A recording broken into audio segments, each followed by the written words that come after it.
말씀 충만, 성령 충만한 여러분들 다 되시기를 바랍니다. 내일부터 여러분 잘 아시다시피 내일부터 각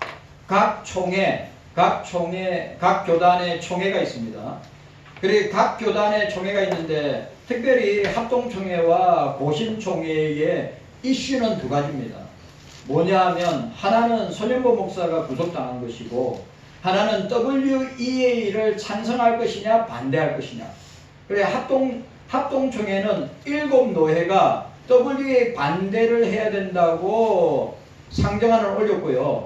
사랑의 교회가 소속된 노회는 WEA를 찬성한다고 하는 안건을 상정했습니다. 이거 둘이 붙을 겁니다.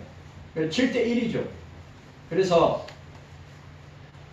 이번 주 화요일 날에 합동총회 다행히도 지방에서 안 하고 작년에 울산인가 했었는데 이번에 합동총회는 다행히도 강남에 있는 충영교회 우리 고려파 선배인 김창인 목사님이 개척한 충영교회에서 이번 주 화요일 날에 WA 반대 집회를 하게 됩니다. 그때는 목사님들, 성도님들 다 모여서 제 생각 한 100여 명 될 겁니다. 아마. 그래 모여서 우리 총회 앞에서 반대할 겁니다. 여러분들 기도해 주시기를 바라고 제가 지난주에 손현보 목사님 우리 총회에서 고신총회에서 손현보 목사님 구속당한 걸 가지고 아니 유괴범도 구속을 안 시키는데 도망할 우려가 있다 해가지고 목사를 갖다가 대형교회 목사를 갖다가 구속하는 거는 말이 안 된다 해서 지난번에 이 총회장과 임원들 또 요번 내일 모레 총회 때 아마 다시 한 번 더 성명서와 또 긴급 기도 제목을 내놓을 거라고 생각합니다. 요번에는 여러분들이 잘 아시는 합동측 기독교보입니다. 우리는 합동측은 기독일보고 우리 교단 신문은 기독교보입니다. 기독일보 합동적 신문 대표적인 신문에 총회를 앞두고 우리나라 칼빈주의 칼빈의 대학자가 두 사람 있는데 한 사람이 정성구 목사님이고 박사님이고 한 사람이 문병호 교수님입니다. 칼빈통입니다. 그리고 그 정성구 목사님은 분당 쪽에 칼빈 박물관이 있습니다. 우리나라에서 칼빈에 관계되는 자료들이 다 있는 곳입니다. 그래 그 정성구 박사님이 이 총회를 앞두고 글을 올렸었습니다. 그래서 제가 글을 읽어 드릴 테니까 한번 보시고 기도해 주시면 되겠습니다. 손양훈과 손현보, 정성구 박사. 손양훈은 순교자다. 손양훈은 평생을 한센병 환자들과 함께하며 그들을 위로하였던 참 목사였다. 그리고 일제의 신사참배를 반대를 끝까지 외치다가 여수경찰서에 10개월 구금된 후 광주구치소와 광주회문서에 1년 6개월 형기를 마치고 1943년 5월 17일에 출로가했다. 그러나 신사참배를 거부한다는 이유로 일제로부터 종신형을 선고받고 1943년 10월 서울구치소와 청주형무소에서 복역을 하다가 광복을 맞이하고 이틀 후인 여러분 원래는 아시죠? 1945년 8월 17일 날에 우리나라의 감옥에 있는 모든 목사들과 장로들과 권사님들 다 8월 17일을 다 사형하기로 했어요.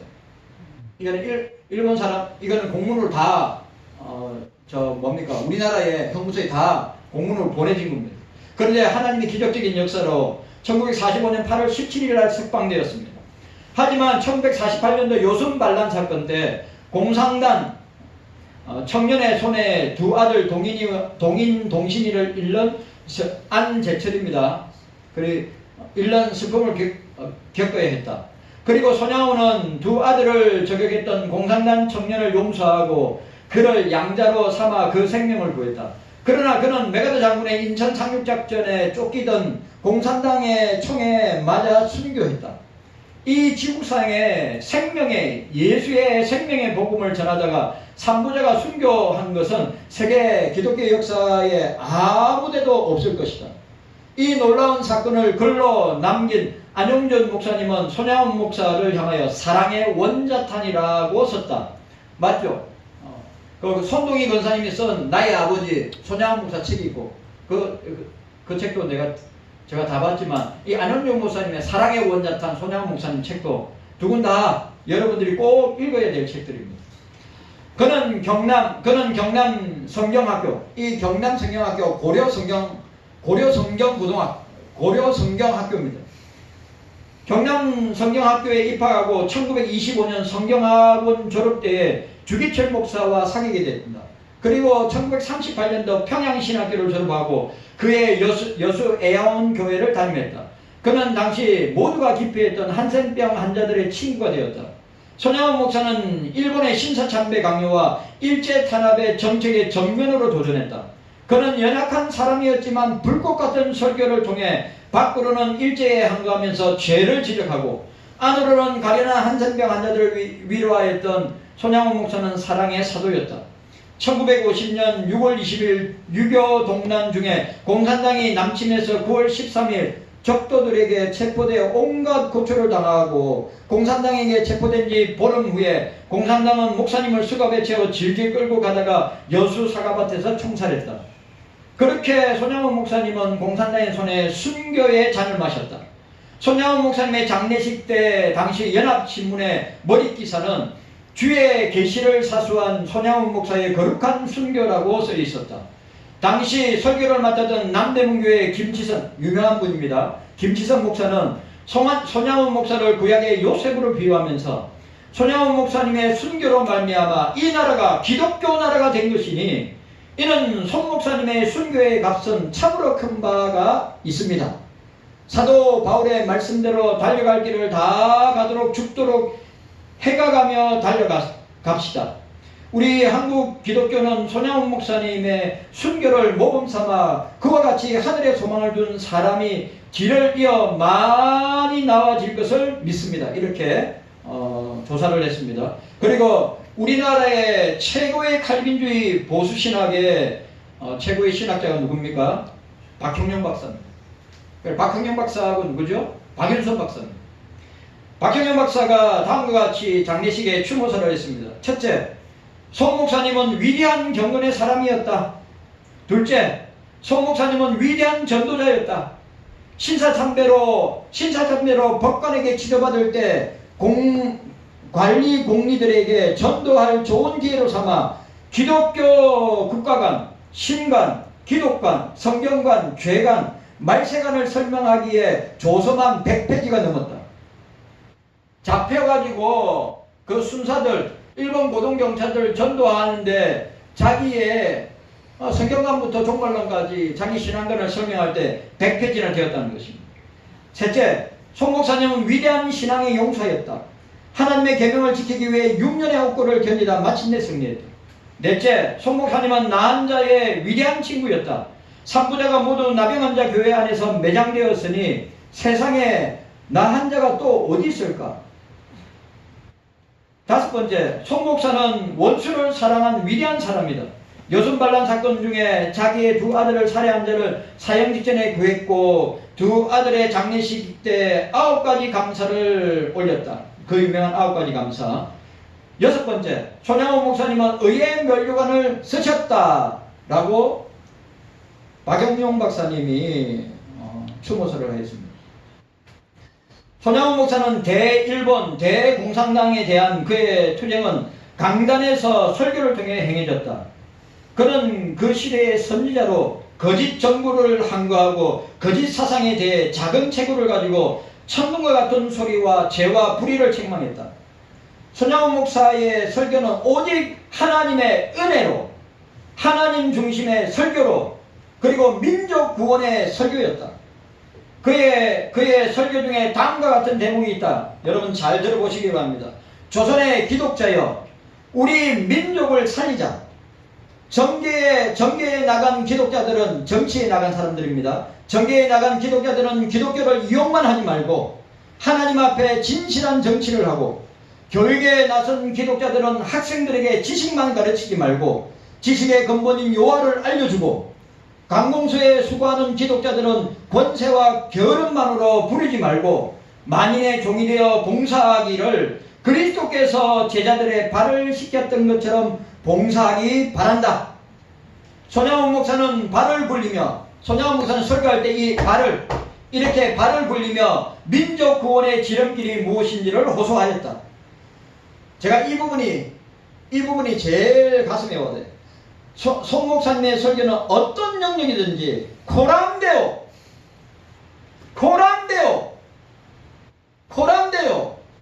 주님 앞에서 하나님 면전에서의 삶을 뜨겁게 외쳤다. 교회는 중립이라고 누가 그렇게 말하는가? 교회는 중립 없어요. 여러분, 교회는 중립이 없습니다. 네? 천당 아니면 지옥 아닙니까? 영생 아니면 영벌 아닙니까? 교회는 중립이 없습니다. 기독교인들에게는 중립이 없습니다. 지금 손영보 목사가 옥에 갇혀있다. 이 정권이 어떻게 할지 모르지만 진리는 옥에 갇히지 않는다. 두고 보자. 누가 이기는지. 손영보 목사의 투옥을 보고 손양원 목사님의 순교전신과 삶이 떠오른다. 라고 합동처 기독교보의 칼럼을 실은 내용입니다. 성도 여러분, 저와 여러분들이 분별하셨으면 좋겠습니다. 그리고 오늘 손양원 목사님의 제가 글을 하나 더 읽어드리도록 하겠습니다. 꽃피는 봄날에만 주의 사랑이 있음인가? 땀을 쏟는 염천에도 주의 사랑이 여전하며 열매 맺는 가을에만 주의 은혜가 있음인가? 추운 겨울 줄일 때에도 주의 위로 닿을 것은 솔로몬의 부귀보다 욥의 고난이 더 귀하고 솔로몬의 지혜보다 욥의 인내가 아름답다. 이 세상의 부귀 영화 유혹의 손길 되나 고생 중에 인내함은 최후 승리를 이룩하네. 세상 권력 동에 얻고 믿는 자를 핍박하는 어리석은 사람들아, 회개하고 돌아오라. 우상의 힘 며칠 가며 인간의 힘 며칠 가나 하나님의 심판날에 견디지 못하리라. 저 천성을 바라보니 이 세상은 나그네 길, 죽음을 피하라고 나의 갈 길을 막지 마라. 내게 맡긴 양을 위하여 나의 결의 평화를 위하여 주님 가신 길을 충성으로 따르리라. 신사참배 거부로 무기 구경을 받고 옥중 생활하던 중 사모님 정량순 사모님과 동인에게 보낸 1943년 8월 18일자 옥중에서 보낸 편지입니다. 여러분, 저 신학교 선배입니다. 비교할 수 없는 그런 신학교의 선배예요. 근데 이런 분들은 일제의 탄압 아래, 공산당의 탄압 아래서 여러분 온몸으로 예수님을 전도했어요. 오늘 저와 여러분들도 마찬가지입니다. 오늘 이 불확실한 시대에 저와 여러분들도 이 순교자 손양원 목사님처럼 우리의 신앙이 분명해야 됩니다. 오직 주님의 은혜, 오직 주님의 중심으로, 그리고 나라와 민족을 위해서 저와 여러분들이 한시라도 빠지지 않고 기도해야 되고, 교회를 위해서, 목사를 위해서, 우리 성도들, 우리 경성교회 가족들을 위해서 끊임없이 기도해야 한다고 하는 사실을 잊지 말아야 됩니다. 그리고 제가 늘 말씀드리는 것처럼 하나님 앞에서, 하나님 면전에서, 코람데오 주님 앞에서 두렵고 떨림으로 주님을 섬기고 경외하고 예배하면서 주님 앞에 나아가야 될 줄로 믿습니다. 진짜 그렇게 되시오. 우리 신앙을 돌아보십시오. 과연 우리 신앙의 선배들이, 우리 믿음의 선배들이 그렇게 주를 위해서 목숨을 걸고 교회를 지키고 목숨을 걸고 양들을 지키고 목숨을 걸고 나라를 위한 것처럼, 과연 지금 대한민국의 한국교회의 목사들과 교인들은 이런 신앙의 선배들, 이런 신앙의 조상들의 본을 쫓아서 과연 따라가는 사람은 과연 얼마나 되겠습니까? 우리 회개해야 합니다. 깨닫는 은혜가 저와 여러분들에게 있기를 주님의 이름으로 축복합니다. 우리 요한복음에, 여러분 아시죠? 요한복음에 나타난 예수님의 7대 표적, 물론 포도주로 변한 거, 가나 혼인잔치, 왕의 신하를 고친 거, 38년 된 병자를 고치는 거, 5장이 나옵니다. 아시죠? 베세다에 있었던, 예. 그리고 오병이의 기적, 무리를 걸으신, 소경을 고친, 나사로를 살리신, 그리고 예수님의 7대 가나 설교가 있었습니다. 니고데모와의 대화를 통해서 중생에 대해서, 사마리아 여인과 대화를 하면서 생명의 물에 대해서, 그 다음에 생명을 주시는 하나님의 아들의 권세에 대해서, 또 생명의 떡으로, 생명의 영으로, 세상의 빛으로, 선한 목자로, 그리고 예수님께서 자기 7대 선언은 나는 누구다? 나는 생명의 떡이다. 나는 세상의 빛이다. 나는 양의 문이다. 나는 선한 목자다. 나는 길이요 진리요 생명이다. 나는 부활이요 생명이다. 나는 참 포도나무다. 여러분, 우리 이런 예수님을 믿고 따라가는 제자들이 되어야 될 줄로 믿습니다. 예수님만 따라가야지요. 누구를 따라가겠습니까? 경성의 성도 여러분, 누구 따라가겠습니까? 세상 따라갈 겁니까? 사람 따라갈 겁니까? 세상 따라가고 사람 따라가면 그 끝은 망하는 길입니다. 우리는 오직 생명의 떡이 되시고 영생의 떡이 되신 예수님만 따라가는 저와 여러분들이 되시기를 바랍니다.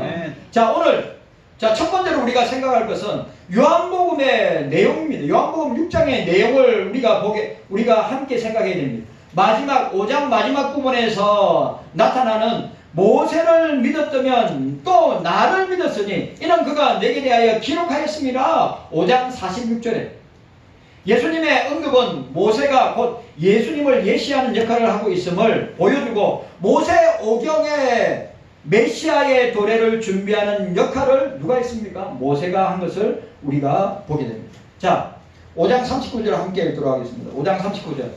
5장 39절 그 유명한 구절입니다. 5장 39절. 우리 함께 읽도록 하겠습니다. 함께 읽습니다. 시작. 너희가 성경에서 영생을 얻는 줄 생각하고 성경을 상고하거니와 이 성경이 곧 내게 대하여 증거하는 것이라. 성경에서 영생을 얻는 줄로, 생명을 얻는 줄로 생각하고 성경을 상고하거니와 성경을 묵상하거니와 이 성경이 나에 대한 기록이다. 예수님, 여러분 기억하셔야 됩니다. 창세기부터 계시록까지 모든 성경은 누구를 기록하고 있느냐? 예수 그리스도를 기록하고 있다. 성경에서 또 이야기합니다. 성경에서 예수를 뽑아내면 그 성경은 인문학 책밖에 안 되는 거예요. 여러분, 창세기부터 계시록까지 모든 성경의 주제와 모든 성경의 핵심과 모든 성경의 기록의 이유가 오직 예수 그리스도밖에 없음을 말씀하고 있는 겁니다. 예수 그리스도만이 우리의 구원자다. 예수 그리스도만이 나의 구원자다. 예수 그리스도에게만 영생이 있다. 예수 그리스도에게만 생명이 있다. 여러분, 이런 거 어디서 듣습니까? 예? 자, 한 장 더 찾도록 하겠습니다. 요한복음 20장. 요한복음 20장으로 넘어가겠습니다. 요한복음 20장. 이게 다 중요한 말씀이에요. 자, 우리 함께 읽도록 하겠습니다. 요한복음 20장 30절 31절 함께 읽도록 하겠습니다. 요한복음 20장 30절 31절. 이런 말씀들은 여러분들이 표시해 놔야 됩니다. 30절 30절 시작. 예수께서 제자들 앞에서 이 책에 기록되지 아니한 다른 표적도 많이 행하셨으나 오직 이것을 기록하면 너희로 예수께서 하나님의 아들 그리스도이심을 믿게 하려 하며 또 믿고 그 이름을 힘입어 생명을 얻게 하려 함이니라. 아멘. 이 성경을 기록한 목적은 예수님이 하나님의 아들 그리스도요. 그 그리스도 되심을 믿음으로 말미암아 그 예수님의 이름에 힘을 얻어서 생명을 얻고 영생을 얻고 구원을 얻게 하려 하심이니라 라고 말씀하고 있는 것입니다. 구약 성경이 핵심적으로 증거하는 것은 바로 예수님께로부터 영생이 나온다. 자, 따라합시다. 예수님께만 따라합시다. 예수님께만 영생이 있습니다. 예수님께만 생명이 있습니다. 자, 따라합시다. 예수님께만 구원이 있습니다. 아멘입니까? 예수님만이 구원이요, 예수님만이 영생이요, 예수님만이 생명입니다. 그래서 예수님이 자기 선언을 하잖아요. 내가 그 정단사 더 붙어가지고 내가 그 길이요, 그 진리요, 그 생명이라. 내가 부활이요 생명이라. 누가 세상의 인간들 가운데 누가 이렇게 자신만만하게 자기를 이렇게 선언하고 선포하는 사람이 이 세상의 지구촌 가운데 인간들 가운데 누가 있습니까? 아담 이후부터 지금 존재하는 인간들 가운데 누가 있어요? 아무도 없어요. 예수님만이 생명이다. 예수님만이 영생이다. 예수님만이 구원이다. 내가 만난 예수님만이라고 했습니다. 그래, 어떻게 된 판이 한국교회 목사들과 교수들이, 신학교 교수라는 사람들이 예수 외에도 구원이 있고 예수 외에도 영생이 있고 예수 외에도 생명이 있다고 하는 정신나간 목사들과 정신나간 교수들이 있단 말이에요. 우리 총회에도 합동에도 합신에도, 합신도 갈 때까지 갔어요. 제가 볼 때. 합동도 마찬가지, 고신도 마찬가지입니다.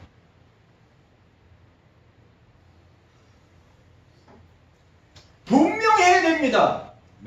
여러분, 성경의 진리는 분명합니다. 그 어떤 곳에도 예수님 말고는, 예수님 외에는 예수님만이 저와 여러분들의 구원자요, 저와 여러분들의 주인이시요, 저와 여러분들의 구주시요, 저와 여러분들의 구속자요, 저와 여러분들의 생명과 영생과 구원자이심을 우리는 믿고 고백해야 하는 것입니다.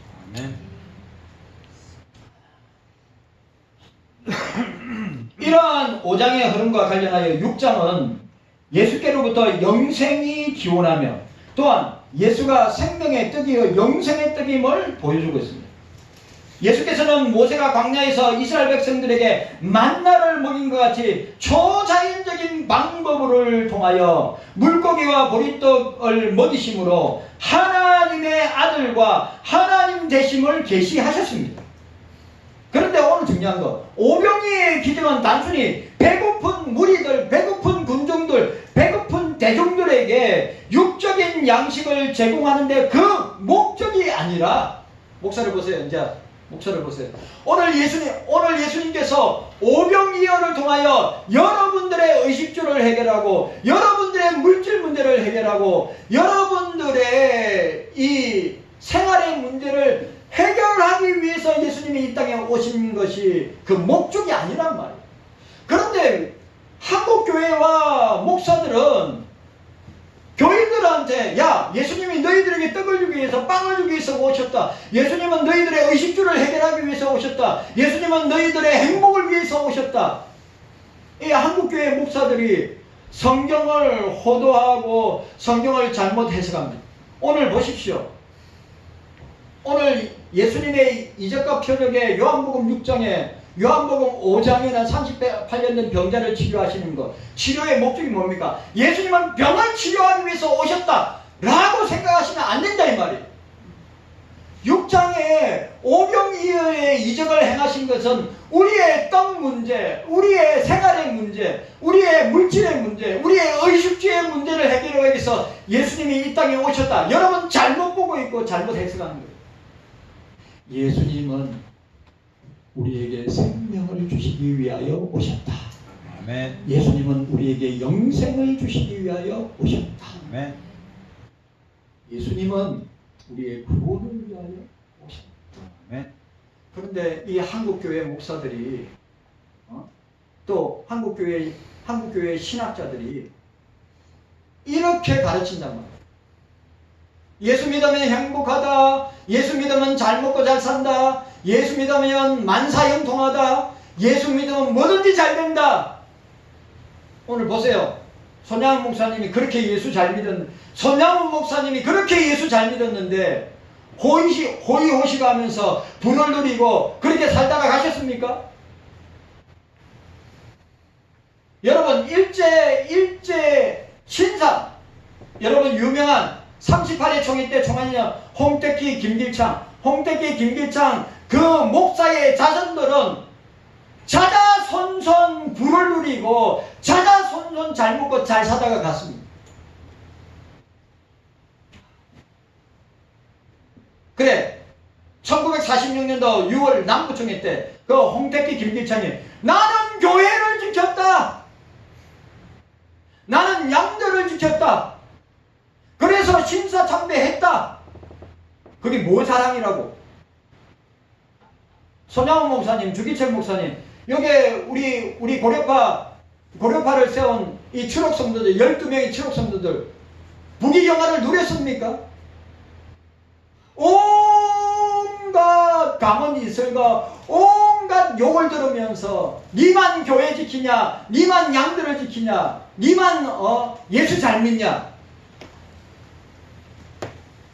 경숙교회 성도 여러분, 어떻습니까? 예수 믿는다는 것이, 여러분, 제가 또 여러분들이 오해하면 안 됩니다. 예수 잘 믿으면 복을 받고 물질의 형통을 받고 여러분 그런 것으로 주의 일하고 선교하고 전도할 수 있습니다. 그런데 거기에 초점을 맞추면 안 되고, 우리는 예수 믿을 때 고난을 각오하고 핍박을 각오하고 환난을 각오하고, 또 우리가 시간이 지나고 세월이 지날수록 또 주님의 재림이 가까울수록 교회는 더욱더 핍박을 받을 거고 저와 여러분들은 더욱더 핍박을 받을 것을 각오하고 신앙생활, 믿음생활, 교회생활, 예배생활을 해야 된다는 겁니다. 그리고 직장에서도 내가 핍박과 고난을 받을 것을 각오하고 직장생활과 학교생활과 가정생활을 해야 된다는 겁니다. 경석교회 성도 여러분, 목사님 왜 이렇게 부담을 주십니까? 저는 부담 주는 게 아니라 성경에 있는 말씀 그대로 여러분들에게 전하는 것입니다.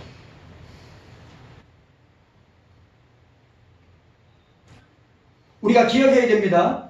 예수님은 우리의 빵을 위해서, 예수님은 우리의 의식주를 위해서, 예수님은 우리의 육적인 양식을 위해서, 예수님은 우리가 이 땅에서 잘 먹고 잘 살고 행복하게 살기 위해서 오신 것이 아니라 예수님께서는 우리에게 영원한 생명을 주시기 위해서 오셨다.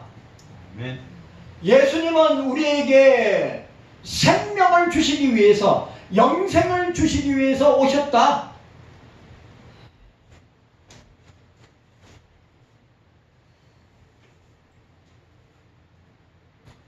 영원한 생명을 수여하는 분입니다. 또한 예수님 자신이 곧 생명의 떡이고 생명의 양식입니다.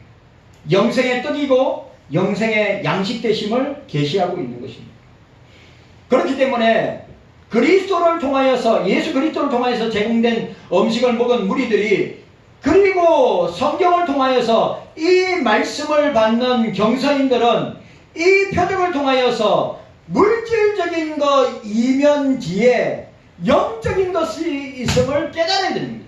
오늘 목사님께서 오늘 결론, 저와 여러분들이 오늘 눈앞에 있는 의식주나 눈앞에 있는 물질이나 눈앞에 있는 떡, 양식만 보지 말고 그 이면에, 그 뒤면에 있는 영적인 것을 볼 수 있어야 되고 깨달을 수 있어야 되는데 뭐냐?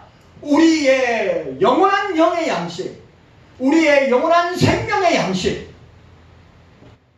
바로 예수 그리스도가 있음을 깨달아야 합니다. 네.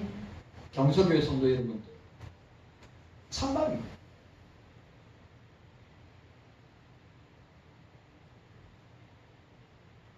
오늘 본문에서 저와 여러분들이 절대로 놓치지 말 것, 예수님은 우리 가정이 잘 되기 위해서, 예수님은 우리 자식이 잘 되기 위해서, 예수님은 내가 형통하게 위해서, 내가 이 땅에 사는데 부족함이 없도록 나에게 의식주와 나에게 물질과 나에게 행복을 주시기 위해서 오셨다. 그럼 손양원 목사님은 목사 사역을 못 하신 겁니다. 손양원 목사님은 목사 사역을 못 하신 겁니다. 윤 목사도 여러분들에게 여러분 예수 믿으면 만사형통합니다. 여러분 예수 믿으면 뭐든지 잘 됩니다. 여러분 예수 믿으면 장애물이 없습니다. 예수 믿으면 여러분 모든 삶이 형통하고 행복할 것입니다. 라고 윤 목사가 설교한다면 여러분 그 설교는 성경에서 빗나간 설교입니다. 여러분 오해하지 마세요. 우리가 예수 잘 믿고 예수 잘 섬기고 예수 잘 따라가면 우리에게 필요한 거 채워주시고 복 주십니다. 이 성경의 원리 맞습니다. 그러나 그 성경의 핵심이 그러니까 우리가 눈에 보이는 것만 보지 말고 눈에 보이지 않는 이면에 있는 영적인 것을 볼 수 있어야 되는데 그게 무엇이냐? 그런 의식주나 우리 삶의 유익한 생활이나 우리에게 필요한 물질보다 더 중요한 것이 무엇이냐? 우리의 생명을 예수님께서 주신다. 예, 영생의 떡을 먹어야 된다. 생명의 떡을 먹어야 된다. 그러면 산다. 이건 중요한 거 아니에요. 너희들이 세상의 떡을 먹고 사람들이 주는 떡을 먹으면 산다가 아니라 너희가 예수님이 뭐랬어요? 내가 주는 떡을 먹는 자는 나의 살과 나의 피를 마시는 자는 죽어도 사는 것입니다. 영생의 떡이고 생명의 떡이신 예수님을 먹는 사람은 여러분 사는 줄로 믿습니다. 네. 세상이 주는 것 먹으면 여러분 갑니다. 오늘 제가 여러분들의 하고 싶은 말은 요겁니다. 핵심이 뭐냐? 오늘 요한복음 6장 전체의 내용의 핵심이 뭐냐? 오병이의 표적을 보고 예수님을 따라가는 군중이나 대중이나 그리고 무리가 되지 말고 영생의 떡이시고 생명의 떡이신 너희들도 가려느냐? 여기 수많은 제자들이 오병이의 표적을 보고 따르다가 예수님께서 뭐예요? 자기를 부인하고 자기 십자가를 지고 나를 쫓을 것이니라 라고 말씀을 선포하실 때 그 무리들이 다 떠나고 그 제자들이 다 떠나고 예수님께서 오늘 본문에 너희도 떠나라. 영생이 주님이 영생이신데 주님이 생명이신데 우리가 어디로 가오리까? 경석의 성도 여러분들 이거 놓치면 안 됩니다. 무리들이나 군중들이나 대중들처럼 떡을 위해서 예수님을 따라가고 의식주를 위해서 예수님을 따라하는 것이 아니라 오늘 제자들처럼 영생이 예수님이신데 생명이 예수님이신데 우리가 어디를 떠나가오리까? 우리 경석교회 성도들 오직 영생과 생명과 구원 되시는 예수님만 믿고 예수님만 따라가는 참 제자가 되시길 바랍니다. 이 땅에 참 제자 없습니다. 다 군중들입니다. 교회 나온다고 하지만 다 군중들이고 다 무리들이고 다 대중들입니다. 참된 제자가 우리 경서교회에 참된 제자가 많이 일어나기를 원합니다. 그렇게 일어나면서 고백하기를 영생의 말씀이 여기 있는데 예수님이 영생이고 예수님이 생명이신데 우리가 어디를 떠나니까 예수님만 따라가는 쫓아가는 우리 경속의 모든 성도들이 되시기를 주님의 이름으로 축원합니다. 주님 감사합니다. 깨닫는 은혜가 있게 하여 주시옵소서. 감사드리옵고 예수님의 이름으로 간절히 기도하옵나이다. 아멘.